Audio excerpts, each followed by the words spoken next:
Eugene. Okay, well, welcome students to our Inside the Box lecture series. This semester, we're looking at landscape, art, and architecture. This particular lecture is really special for me because Gary Hilderbrand is not just a colleague in the design world, but a friend. And we have met several times during our professional life. I met Gary at the Architects Collaborative in Cambridge, Massachusetts, I dare say in the 80s. And we were both young professionals at that point in a very famous firm. And then, to my surprise, and probably to Gary's, we met again in Rome at the American Academy in Rome when there were only 12 recipients of the Rome Prize that year. And so here we were in Rome, studying our discipline at a very special place. And then most recently, Gary has done some design work for one of my partners, Peter Bentel, right in like across the street from my own house. And he's an amazing person and an amazing landscape architect. And I just feel so honored that he's come to speak to all of you. So let me tell you more about Gary.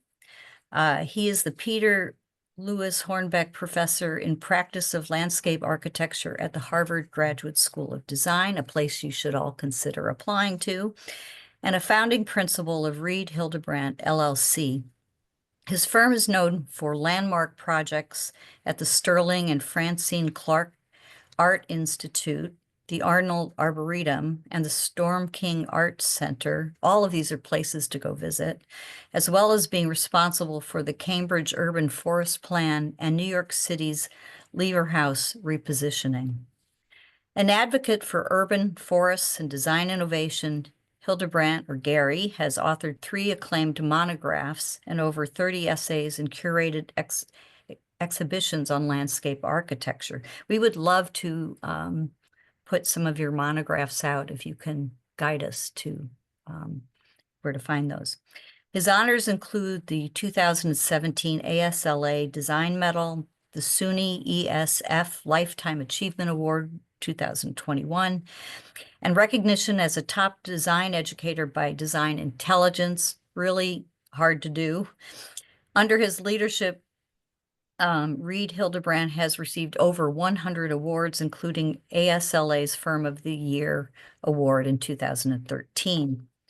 His design work and handcrafted maps have been exhibited at venues such as the Isabella Stewart Gardner Museum and at the American Academy in Rome, where he was the Mercedes T. Bass Resident in Landscape Architecture in 2017. Welcome, Gary. Thank you, Carol. It's a pure delight to see you, as always. And I appreciate the invitation. I love to speak to audiences who are varied, like your students are. And so I appreciate the opportunity to talk a little bit about our work. So ostensibly, I have 3 topics. They combine in my life every day.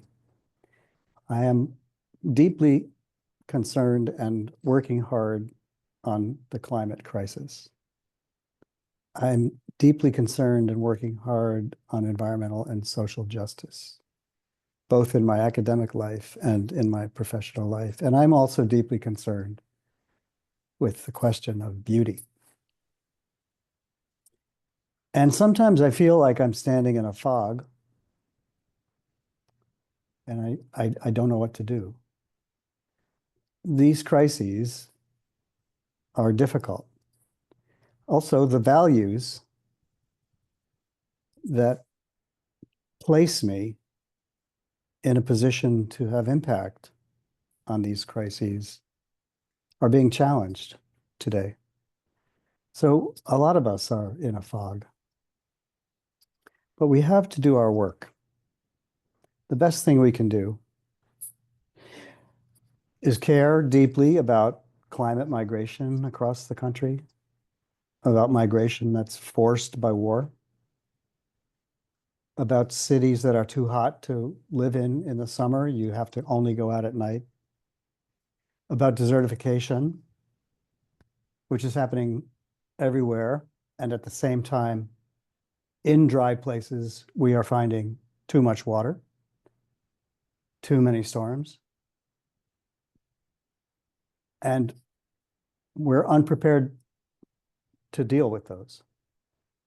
We are unprepared to live with the fire that was endemic to the California coast. And we're surely unprepared to deal with the tragedies that we see in Altamira and Pacific Palisades. It's unbelievable. The world is really in crisis. And what are we going to do about it? What can we do? This book on the right by Amitav Ghosh is a most important read for, I would say, every generation, everyone who's living today. And I'm going to read a couple of quotes. Let us make no mistake, the climate crisis is also a crisis of culture and thus of the imagination. Amitav Ghosh is pointing to the humanities and saying, what are the humanities doing about this crisis? We need science, and we also need the humanities, and we need design. Could it not also be said that the earth itself has intervened to revise those habits of thought that are based on the Cartesian dualism that arrogates all intelligence and agency to the human while denying them to every other kind of being? I love that. Climate change challenges and refutes Enlightenment ideas that got us here. Our lives and our choices are framed in a pattern of history that seems to leave us nowhere to turn but toward our own self-annihilation. I love to quote this young activist who is really a hero to me. Our house is on fire. Adults keep saying, we owe it to the young people to give them hope, but I don't want your hope. I don't want you to be hopeful. I want you to panic. I want you to feel the fear I feel every day. I want you to act. I want you to act as you would in a crisis. I want you to act as if the house is on fire because it is. So I'm interested in activist practice. As you think about your careers in design, I want you to think about how activism plays a big role in that. Now, here's a definition from Thomas Markuson. I think, Carol, when he was at MIT in the teens. Activism promotes social change. It raises awareness about values and beliefs. And we have to question the constraints that mass production and consumerism, let's say capitalism, place on people's everyday lives. I have my own definition, and this is it. Activism begins in care, right? You're not gonna work on something as an activist if you don't care deeply about it. So it starts in values and care. It expands literacy through the sharing of knowledge.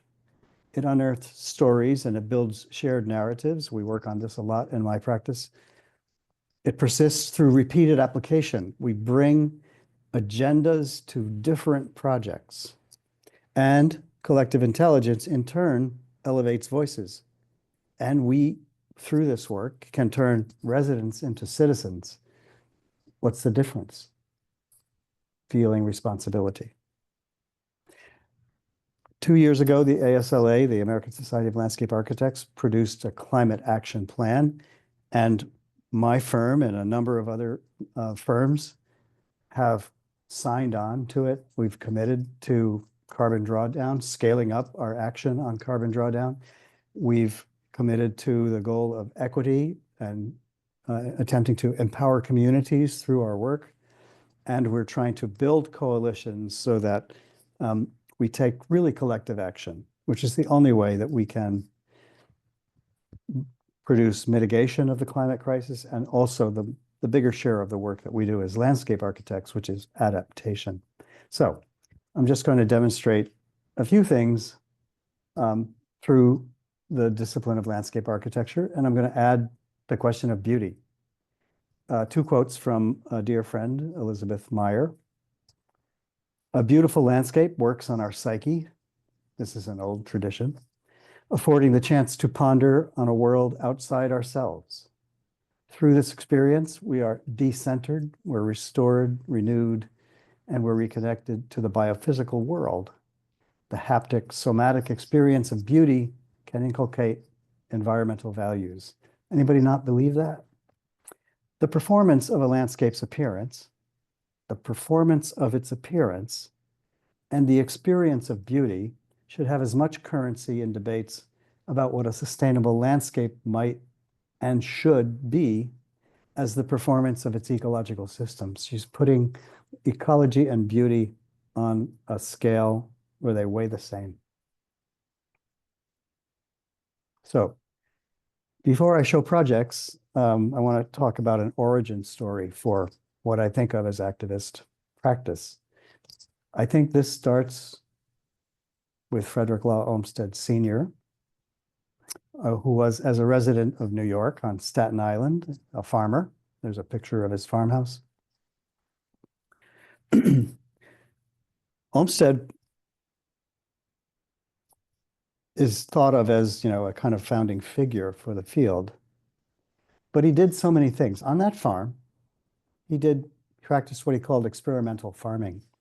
He was trying to generate certain kinds of seeds, which he could disperse through friends. He was making medicines, something we would today call homeopathy. Now, he was a farmer, and he got to manage the Central Park.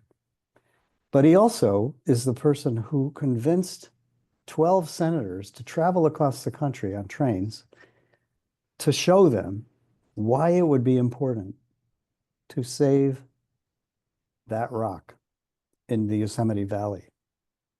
Think of this two scales of work here. One is a single site, the other is a park that's almost as big as Rhode Island. What kind of person has that kind of scope? He starts off after the farming as a writer, and he wrote as a correspondent for the New York Daily Times, now called The Times.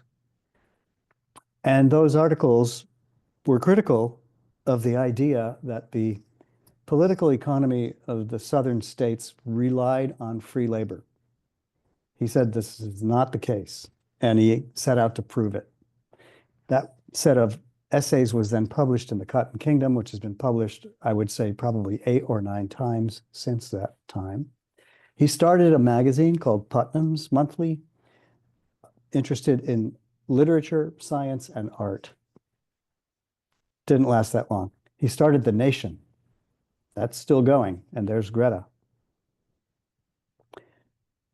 He was enlisted in 1861 to provision battlefields in Virginia with medical supplies and provisions that would help to clean up the battlefield, take the dead away, and to try to keep the wounded alive, because he was a manager. Somebody in the government knew that he could do this. This U.S. Sanitation Commission, which he led, was the original organization now known as the Red Cross. He was a designer, all right, the U.S. Capitol grounds. Look at the plan. Look at the geometries in this plan. It is fantastic. But more than that, Olmsted made the observation in 1873 to the general who was in charge of the Capitol grounds. He said, the east front of the Capitol, which is up on the plan, it's great where the senators and congressmen can come and arrive by their horses and carriages, and it's very stately. That's great.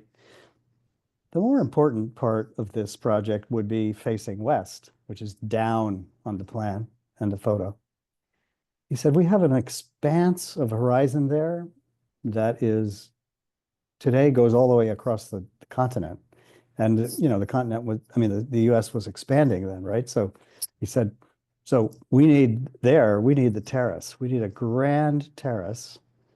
And that is where we usually have the peaceful exchange of governments. Sometimes it doesn't work out. He was a designer. So, he designs the grounds for this, I don't know, this 900-room home for Cornelius Vanderbilt. And that was, of course, interesting, but far more interesting to him was the 90,000 acres of degraded land that he turned into a forestry project, basically founding the American profession of forestry with Gifford Pinchot. When he came back from the U.S. Sanitation Commission in the mid 1960s, 1867, sorry, the park commissioners of the city of Brooklyn, before it was annexed to New York, said, we have a park, we want you to design it, here's a sketch for it. And Olmsted and Vaux, his partner, said, there's something wrong with the plan. You have a boulevard bisecting the park, doesn't make sense to us. Maybe you should do this. Maybe you should sell off the land to the northeast of Flatbush Avenue, make some money. You could maybe find a place for another institution. That becomes the Brooklyn Botanic Garden and the Brooklyn Museum. And then buy the land further south, which was an abandoned gravel pit. It's at the edge of the terminal moraine. And they said, we could make a whole park. So now look at the difference between these two plants. It's like crazy. So you see this big external loop and then some internal loops that allow you to wander through. But the amazing part of the Prospect Park, well, there are two. There's the long meadow, right? So long you could never see the end of it. And then there's the lake and the lagoon. And these are just amazing spaces. And the long meadow has been described as a kind of meditation on the horror of the Civil War and the need for reconciliation for the American people after 600,000 of them had been killed and many more hundreds of thousands had been wounded.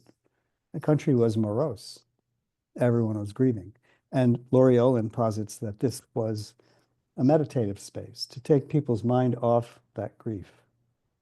Here in Boston, so I should say that, that act of moving reshaping the city through the making of the park happened also in Rochester, in Buffalo, and here in Boston.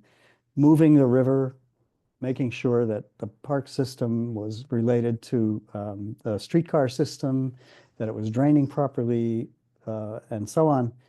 And then at the same time, they're thinking about the whole scale of the metropolis and identifying, this is in the 1890s, identifying properties that should be preserved and connected so that you would not lose the whole sense of geography when the city was,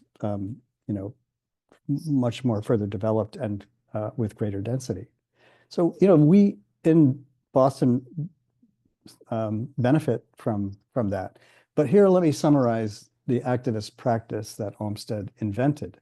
All these things were part of his landscape architecture, advocating and acting politically as a journalist, as a writer, having a voice, identifying and defending our national heritage, and knowing how to work through the government to do that, ensuring a viable urban public health, and reforming the natural systems that had been lost across the cities at several scales, including the metropolis scale.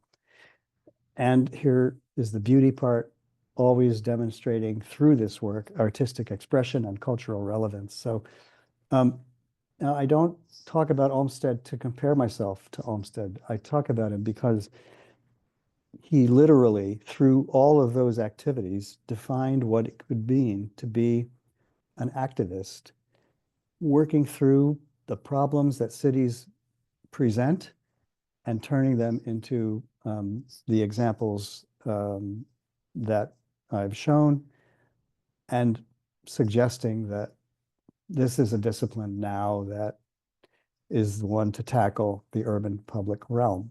So we would understand that we have consistent themes that come from care, and we situate them in each project. So one of the landmark projects in my firm's career is this very, very small square in Boston called the Central Wharf, where we were asked to make something of a gathering spot.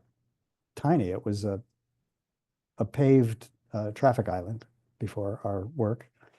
And, we didn't know how quite to do it, but we did know a bit about history. We knew that if you want to have living things in the city, then maybe it's a good idea to make the floor of the city by hand. I love this man tamping paving. But what the beauty of that is you can pick it up if you need to get at the soil, right? So that was a real signal to us. Now, this is the project in the year that it was finished. We planted pretty big trees, 25 of them, red oak and pin oak together. And we still are taking care of it. And the trees are, now, I guess, 15 years old, and they are thriving. So we figured out how to do that kind of planting, like they had done in the 19th century in Paris. We also figured out, now I'm going to lean over a little bit into my teaching, that there was a great amount of work being done by the scientists in urban forestry who were measuring the benefits of trees in the city and making better arguments than we were about why we do the work we do. And so with my students, we spatialized and visualized the data that came out of the New York City study of 2007 and other studies in other cities by the USDA. We also were looking at around the world at cities and trees. This is a map, for instance, of the 54,000 London plane trees that were planted in Barcelona during the expansion of that city, the extension, as they call it, in the period from 1860 to 1900. 54,000 London planes. We spent a lot of time understanding why the London plane was the infrastructure tree of choice at that time. We also try very hard to talk about the performance aspects of trees, which we learned from urban forestry, along with the atmospheric and spatial qualities that they bring to us. And we came up with this kind of formulation about life support. If you want the performative and the spatial characteristics, like you want to intercept the stormwater, sequester the carbon, absorb particulates, you need to provide the underground space of life support, and it needs to be systematic. And so that, sent our firm off into a world of building streets and squares, which is great. Ultimately, just now 5 years ago, we were hired to advise the city of Cambridge, which is very kind of advanced culturally and socially, on how to stop the loss of their urban tree canopy. Citizens were telling the city that, we're losing canopy left and right. They did some statistics on that. And through a series of 14 public meetings, we gave them a 600-page report, technical report, and then a smaller report that was aimed at public appetite. So we said, you have to understand the forest as a living system. You have to value it as a public resource. You need to invest in it. And here's the important thing. The citizens that were complaining didn't realize that more than 50% of the trees of substantial canopy in the city were on private property. So we came up with the idea that it was shared responsibility. It wasn't just the responsibility of the city. And that was quite significant. We ended up showing, what was going to happen if you didn't do anything. And we took action. And, we said, the neighborhoods that have very mature canopy, like the one I live in right there, are really different from the ones that have no canopy. And what are we going to do about that? So we ended up really affecting policy in the city. And we said, these are equity issues. This is about resiliency in the city, and it is about shared responsibility. So So out of this, the city hired a forester. They built a nursery. They grow their own trees. They built a composting facility. They manage their street trees now with liquid biological amendments that come from boiling the compost. They have a water brigade, 4 electric bicycles that have little um, sacks of water on them, and they go around watering. And they changed the tree protection ordinance to be much more stiff. So this is where you feel good about affecting policy. This is an activism that I feel proud of. This city has changed its attitude towards trees over the 6 years since we started that project. Carol mentioned the Clark Art Institute. I'm now going to go a little bit more towards the combination of performance and beauty. You're looking at a pond here that Tadao Ando thought would just be an aesthetic device, but it's not. It is a working machine. We started out with a project up the hill, the Williamstown Art Conservation Center, where we got to test some of our ideas for how to manage stormwater, how to grade the steep slopes in the land, and also how to restore the forest edge, and how to circulate and make this place feel more like a campus. And this is the X-ray diagram, we call it. We changed really every path, every parking lot, and every drive on the site. But the real important thing here is that the thing of beauty, which is the reflection pond, is actually a machine to capture water, store it, allow the facility to use it for cleaning and for toilet flushing, and that to take account of every drop of water on the site and to have different ways of conserving the water and making sure that it gets recharged into the aquifer. We were getting 37,000 gallons per day of water around the basement of this project because the building was more than 50% below grade. And we could take advantage of that water by pumping it into the reservoir next to the Clark, which is hidden underground.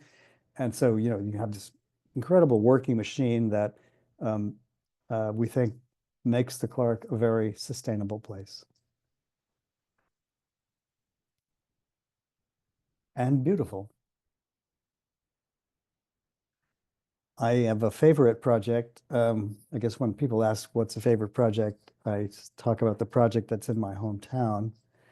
I grew up in the Hudson Valley, north of where you are, about 60 miles north, and I learned hiking and I learned about trees in this amazing place. I also learned that, the Hudson Valley was the place of origin of scenic culture in the United States. And it's a detour I won't go into, but that became extremely important to me as a young landscape architect, kind of knowing, let's say, my long cultural roots. And here's a picture that shows you the beautiful geology of the Appalachian Mountains. In this case, it's called the Beacon Range that goes, across the middle on a diagonal. And you can see the fjord that was cut through it, which we now call the Hudson River. It's an estuary, 80 miles to 90 miles, I think, to Albany. So it's the native Wappinger Indians called it the river that flows two ways. It is also in Beacon the widest part of the Hudson. It's a little bit more than a mile wide between Beacon and Newburgh. This was our site, the second peninsula that you see in the middle of the slide. And it was there because it was a railroad siding for transporting goods and also for the factory just adjacent to it, where in fact my father worked when I was a kid. So there was a village basically out there on the flats. And this is what it looked like when we started working there. Pretty rough place. On a bad day, it was really just a hellhole. And you could see that water was constantly upwelling through it's basically basalt rock with a little bit of soil on top. Come to find out, and here's what it looks like after the winter ice flows, bring all this debris. We fixed that. We were noticing, there were these concrete slabs that made for an edge on the thing. And we learned that, the guy that owned this before Scenic Hudson bought it from him, somehow was the recipient of all the slabs that came off the Newburgh Beacon Bridge when they repaved it once in the 60s, early 70s. And so you can see what the slabs look like. They have asphalt on them, and we had to blow all that off in order to keep them. But in the bottom right photograph, you can see the instant that we realized that the whole peninsula was covered with these slabs, because you could see the seams where moisture was being trapped and where soil was building up. And so, well, we said, okay, let's talk about reuse. We saved every one of those that we could, and we blasted off all the asphalt, and we made them into parking spaces. You'll see that in a minute. The site had to undergo a whole lot of remediation, as you can imagine. There was a gas holder here for a long time, and then it was an automobile disassembly plant, as we call it. We used to say junkyard. You can see along the top of the slide, the little long dock image, then the railroad siding, then the gas holders, then the junkyard. I remember buying a headlight ring for my Volkswagen Beetle there when I was in 12th grade. And then gradually, we rebuilt this after remediating. And you can see here the measures of grading and building new wetlands and organizing the site, and preparing for inundation, because we learned that this site was going to be inundated at least 6 times a year through the tides, and more than that through increased rainfall. So this was the first and second phases of the work. These big curving gestures, which were allowing us to make buttressing landforms that would keep the debris out of the meadow. And there's the final phase of the work, and there's a photograph of that. City of Beacon is just beyond. And this has become, a great story. We were tested in several hurricanes during construction, but ultimately we found that we were building a resilient site. We were designing the soils so that they would drain like the basalt rock did. We were growing habitat. We were keeping existing trees like these locusts, but also we were heavily supplementing. You can see blue flag iris there, which is a real beneficial plant for the wetlands. And then we were trying to shape some really interesting experiences on this waterfront.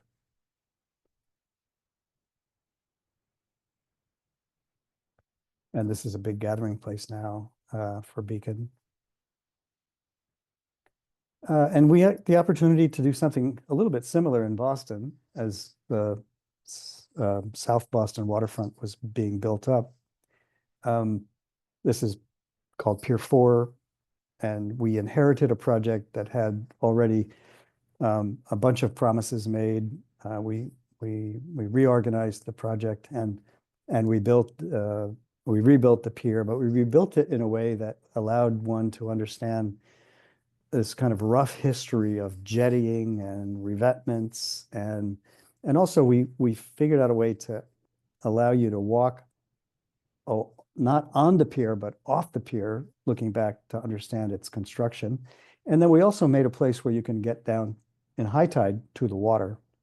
So, sort of a fun place to be in high tide. The only place on the harbor walk where you can put your feet in the water. And then we reached out so that you could be out on that boardwalk and look back at the pier. Carol mentioned our recent project completed last year, the renewal of the Lever House project by Gordon Bunshaft and SOM of 1953, a landmark project which devised a way of creating a kind of public realm space that you see in the right-hand photograph that is achieved by lifting the main floor of the building and creating the slender tower, but with this impluvium, or this hole in the roof and a garden, all now sort of permanently public realm space. So a really important project. Here's a view of our completed project. And we've made two gardens here, one on the third floor terrace, a little bit of a wild character. Gives you again there.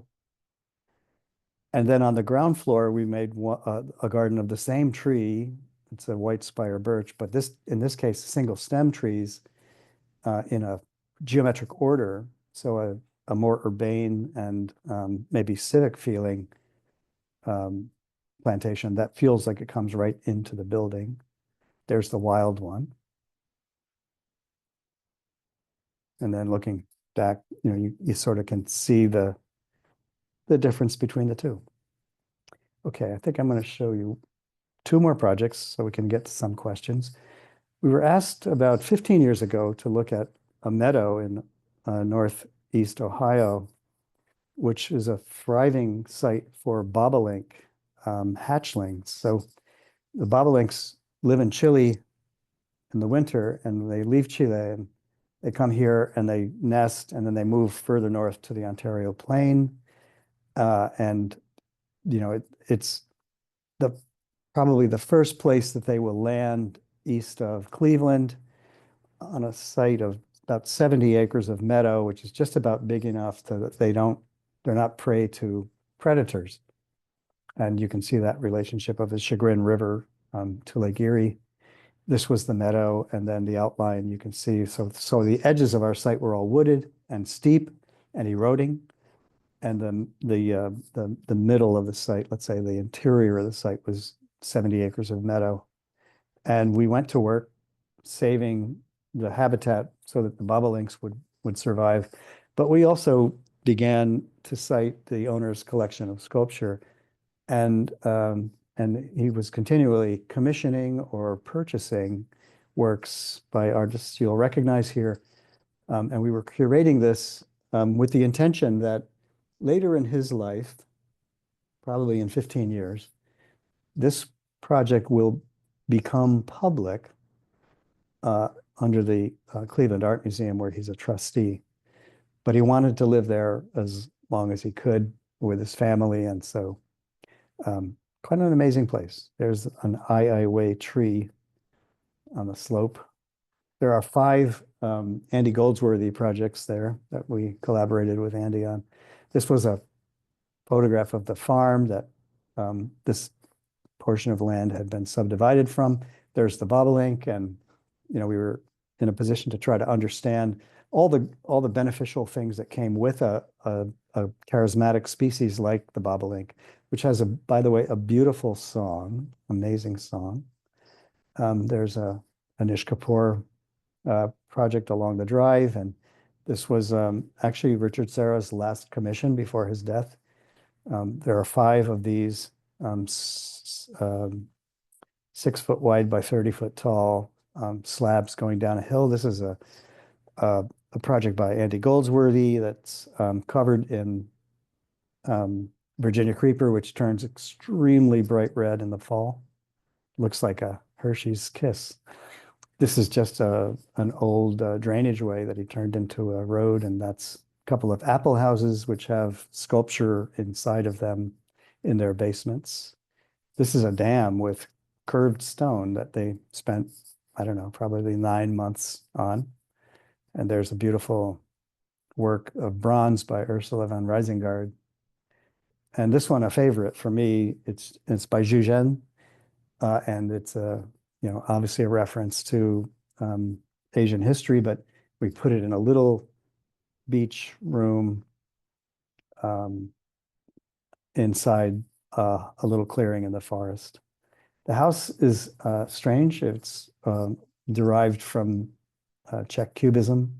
You can see that the end of the swimming pool is also derived from that. But we also had fun designing some of the pavings and stairs here. You can see the Serra over there. Yeah, we sort of went to town on Czech cubism. Even the garden has this funky geometry. It's a kitchen garden, and we had a good time designing the gates and all of that. Last project is another private residence. This one will I think, forever be private. It was designed in 1905 by Edwin Lutyens with gardens by Gertrude Jekyll for a stockbroker who lived in the west of London, but who liked to come here on weekends with his friends to fish in this little river called the Tess for trout. You can see the little remnants here of a quarry. The quarry is where the chalk came from to build the house. The property is the small red outline, but it was at Herbert Johnson's time far larger, and it obviously subdivided since. Here's a set of photographs from 1908, I think, published in Country Life. These were the only evidence of the gardens that we had. We had no plans, and so we had to conjecture about the planting palette. There's the quarry itself, and on the right you see this beautiful composition of the facade, blocks of chalk, brick made on site from the clay soils, and then this anthracite black coal. It's effectively coal included in the decorative, expressive quality of the facade. This is an ancient grove of oaks and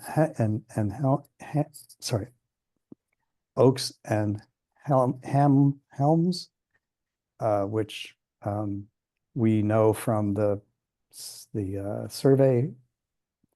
There's Lutyens' site plan sort of cutting through the copse. This is the drive coming from the road along the Tess. This is how the chalk could be cut very steeply, the drive going up, and then turning at the gate lodges there, and that straight procession towards the house. And so all of that was a restoration project. This is grade 1 listed. And then over to the right, we wanted to have our own imprint on this project. So, and we wanted to build back the slopes, which had been sanded down. So here was a little diagram of the original driveway configuration. We put the chalk back, and we've been restoring the hazels and the oaks. And that's what it looks like in the summer. If you turn around toward the gate lodges, it looks like that. The tennis courts also had been sanded down. We put the slopes back and put the hedges back, and then we restored the gardens. And then we built our own thing, which is a big forest of 100 beech trees with a little intervention of a seat. That's it. Wow, wow. Amazing. So first of all, I mean, I have to thank you for your projects, because many of these we can visit. I mean, we can actually be in your work and enjoy what you've done. Most important is thank you for your voice and teaching us about how one can make change through one's work. And you've done a ton already, and I imagine we're going to keep seeing more and more from you, which we're lucky for that. I'll mention one other thing about our students and some connection. When you talked about the pond being a machine, the juniors are immersed in water this semester, and they're working on a migrant hotel where they migrants, of course, come by water and are terrified by it most often. And Yep. their task is to think about how it could be restorative rather than harmful. And that the migrants would learn a trade in water while they're in this hotel. They're also studying water, to my surprise, in our sustainability course, which runs at the same time. So that message was, is just perfect for our students.